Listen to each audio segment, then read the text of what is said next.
Also, a new 2022 study from Mayo and colleagues found that overhead tricep extensions resulted in about 40% more hypertrophy compared to regular press downs, even when volume matched, which is pretty huge.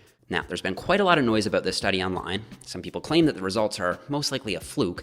However, according to the Mass Research Review, it was a very well-designed study, and there are at least 3 plausible explanations for why overhead extensions led to substantially more muscle growth than press downs. So, while I wouldn't put too much stock in a single study like this, if you are limited on time and can only fit in one tricep isolation movement, I would favor an overhead tricep extension more than press downs.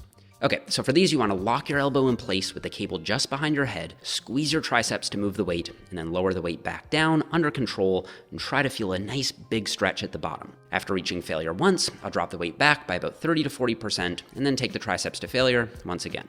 Okay, after that, we've got one set of 12 to 15 reps plus another drop set on the machine lateral raise. I personally use this Atlantis standing lateral raise machine at my gym, mostly because I find I can get a much larger range of motion here while maintaining consistent tension on my side delts. However, if you don't have this machine, you can use a seated machine option or a cable machine or even dumbbells. As long as you're taking the muscle to failure with good form, the fibers will be maximally recruited regardless. I also strap in again here, so I can use only my side delts to sweep the weight out, as opposed to relying on my grip, and more specifically my thumb, to support the weight. Again, I use a larger than usual ROM on these, but if that ROM isn't comfortable for you, you can just stop at 90 degrees, so parallel to the floor. And again, as long as you're taking the set to failure, the total activation level will be very similar. And again, after reaching failure, I'll drop the weight by 30 to 40% and go to failure again to really finish the fibers off and get in a little extra volume without killing too much time by doing a whole other set.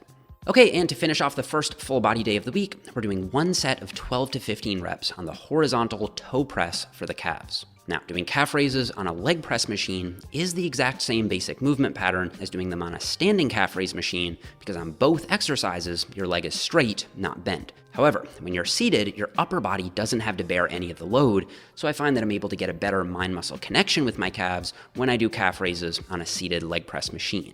And once again, after reaching failure, I'll drop the weight back by 30 to 40% and go to failure again.